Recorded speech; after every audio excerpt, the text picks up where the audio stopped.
So a place for everything and everything in its place. I'm sure you have heard that. It's a very famous saying. And the reason that I have a picture there of Lassie and his mom, that's Timmy, and not his mom. Timmy is the boy, Lassie is the dog, and that's mom. June Lockhart was the name of her in real life. And the reason I have that was because years ago, before I read Sidetracked Home Executives, before I got it together at home, but at this particular time of the story that I'm telling, I had 3 little kids. One of them was in a crib. We were watching Lassie. And Timmy said, Mom, can I please, color, or where are the crayons or something like that? And she said, Timmy, there where the crayons go. And it was like somebody hit me on the head with a 2x4, because I was like, oh, what a great idea.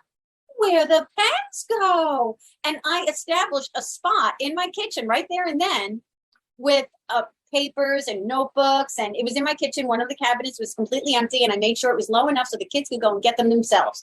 And so all they had to do was open it up, and there were pens and crayons and markers and paper and coloring books and everything that had to do with that right there. And I thought, who the heck I was and what a big deal this was, which it is a big deal. I didn't realize, it took me many a year before I really got how big of a deal this is. And, because you and I have really put ourselves through the ringer of being this, wrong person. How come I can't get it like she can? Why can't I be more like my sister? What's wrong with me? Then sometimes we just saw things as like a throwing up your hands moment, like, oh, this is just the way I am. When in reality, it's really freaking simple.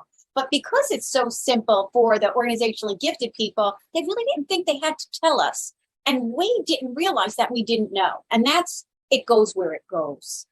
So I'm going to share with you here in this slide some images that I have of my house and others' houses, of the difference between having stuff and having a place for stuff. Even organizationally gifted people have these clutter magnet spots where things just accumulate there.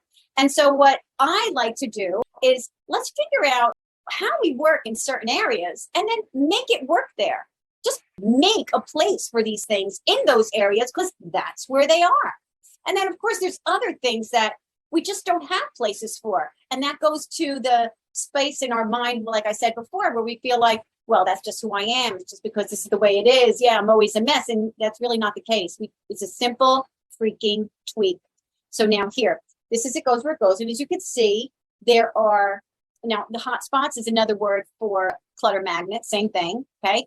And you can see in this picture that, I love the picture of Einstein. I love it because, he was very unapologetic about who he was. I don't know if you ever heard the saying that people say, well, a cluttered desk is the sign of a cluttered mind. And that's not scientific at all. That's just a saying that somebody made up. And Einstein said, well, if a cluttered desk is a sign of a cluttered mind, then what's an empty desk a sign of, right? So, sometimes you just got to be easy on ourselves. Now, here in this picture, we see the one in the center with all of those papers there, right? Well, it could be really easy to take care of that with just a decorative box, like one of those boxes you see there. There you go. You're done playing. I guess you're not really playing, but you're done working with all those papers. Just stick them in a box. What's the difference if they're in a big pile on a table or in a big pile in a box? The difference is they're still there, they're contained, but it looks neat. So you'll see as I move ahead, you'll see that I have certain pictures of it before and afters of that. Okay. All right. So let's see. Here we go. All right. So this is a great illustration of just thinking, how can I look at areas in the house and think, how can I make this spot better than it is now? See that picture of the little boy with his backpack and stuff all over the place on the floor, and the rocking chair with the backpacks on them and the stuff that's tumbled off onto the floor. Well, that could be so easily fixed by putting hooks and baskets. Bada boom, there you go. Now, I had this in my house when I lived in Pennsylvania. I had 4 kids at that time. One was a baby and the other 3 went to school. And they had exactly what you see there, only I had it in the basement. So they walked down the stairs, and on the stairs, you know how stairs have that slant to it, I had 3 hooks because there were 3 of the kids that went to school. One hook was higher for the older one, and then you know how the stairs go sideways, right? It was just raw wood.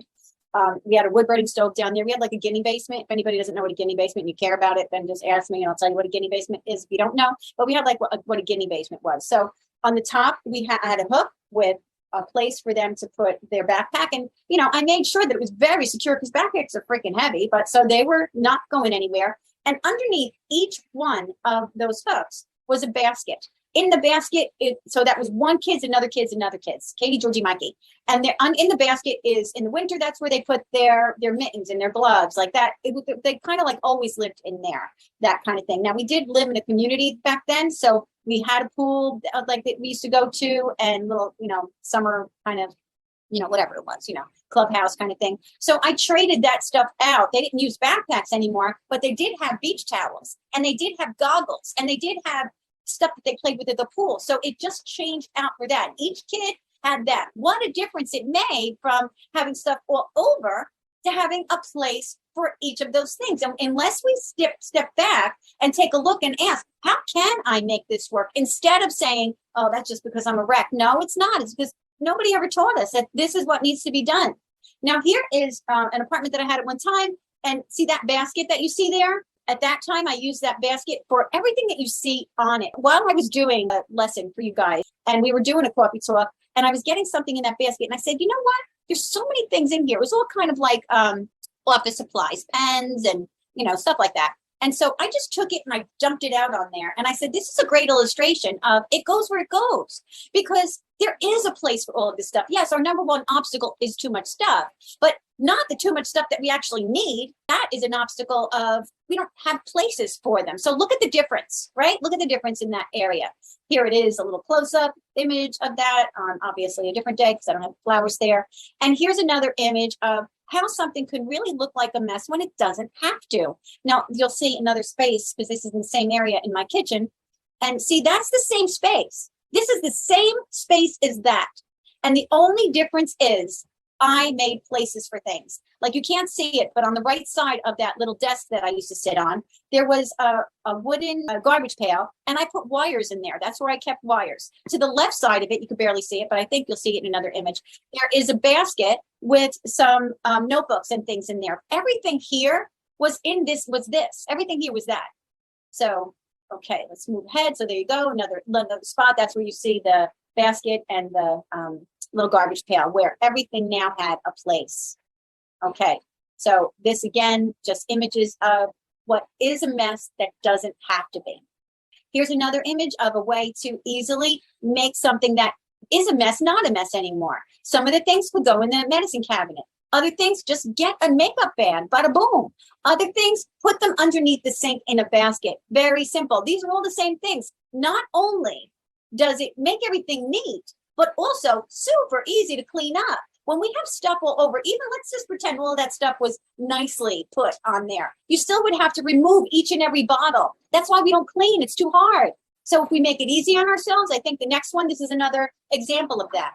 So you see the bathtub, right? It doesn't look like a mess or anything, but I'm telling you that it is so much better to just get a freaking basket, put all of the things that you have for your bathroom, what you use, your conditioner, your shampoo, anything that you use in the bathtub, whatever the heck, right? Put that in a basket. You can either keep it inside the bathtub and then just take it out and use it, or you can leave it on the right outside of the bathtub. It makes it so much easier to clean the bathroom when all you have to do is lift one thing rather than 1, 2, 3, 4, 5, 6, 7, 8, 10 bottles or something, right? Okay. Now, this is a picture of actually where I'm sitting right now. And you see, all right, it's not that big of a deal, but it is. You see on the left side, facing left side of that image where there's a little table and there's books. I used to sit out here all the time. This was last summer. I used to sit out here all the time and read and journal. And it's so much better to just put it in a basket. And then when I was done, say I walked out into another room with a book, I know where it went. Where does it go? It goes in the basket in the porch. So when I'm done with it, it goes where it goes. This is what we've got to say to ourselves all the time. Make a place for things. And then we say it goes where it goes. It goes where it goes. Make a place for things. If I wanted to, that was like my little spiritual routine that I had in the morning where I'd read, I pray, and I journal. So it's in the basket. If I decided to go in the living room with it, go in my bedroom with it, then I took the whole basket with me. See what I mean? This makes it just so much easier. Here's another image. You can see how I have used that basket many, many times. This was my kitchen where I am now. It used to be, that's what it was before it was renovated. And say, that's where I used to keep my papers in the same basket that you saw before. See this basket? It's the same one that this is. We keep using the things that we have. We just use them for different things. This was probably 2012 and this was 2000, maybe 16. See what I mean? Okay, different place, but same principle. See? Now, this is something I want to talk about quickly that I want you to remember to really, really embrace and enjoy sometimes, like the messes. Like, my kids, they are never going to be that age again. That time is never going to be back. So I don't think anybody rides a roller skater thing. What does that call again? Again, they don't ride that anymore. This picture was taken when we first moved into this house because all of the woodwork was painted in the porch, like a hunter green. And so that was in the very beginning when we first moved in here. And I remember feeling like, oh my God, you guys, can't you put your stuff away? Like, look at those cleats, what a wreck they are. I would give just about anything for that time back again. All on the top is their baseball uniforms that they just shoved on there. And so, while we do want to, of course, keep the place neat, see things for what they actually are. Like, so what? You know what I mean? Sometimes we just have to say, so what? Now, would it have been good for me to recognize at that time, maybe to get a big, like a large kind of wicker basket that looked pretty to put out there so that when the kids did that, dump their stuff, they could dump it in that. Yeah, it would have been a good idea. And that would have made it, a little bit better. But at the same time, so what? You get my point? That's what I'm trying to get at here. That's something that used to make me upset. Now I wish I could just have that time back again. And it really wasn't as big a deal as I made it out to be. All right, now this I just am putting up here so that we remember that if this is something that you need to do, which you probably do, I think we always do. Periodically, we always have to do this. Even the organizationally gifted people do this, and that's why they're organizationally gifted, because they do this. Take the time to actually do it, all right? So if you can right now, just take a minute to just in your mind, think, all right, when would be a good time? Can I do this right after I'm done watching this? Can I do this tomorrow morning? Can I do this every single morning this week? When would be a good time for you to consider places in the house that you can, repurpose so that it was neater, and simply by making places for things. So remember about the Count Mississippi's or elephants, all right? The elephant in the room, which is our warped perception of time. We want to make sure that we remember this because a lot of times we think we don't have time for that. And I'm telling you, you do have time for that. It takes so much less time to put things where they belong and make a place for things than it does searching for them. So as you're doing the it goes where it goes habit, every single time you say to yourself, I'm never going to have time for that, I'll have to do that later, pull yourself back and say, no. It goes where it goes. I'm going to count Mississippi's. It doesn't take as long as I think it does. 1 Mississippi, 2 Mississippi, 3 Mississippi, and realize it took you about 5 Mississippi's. Okay?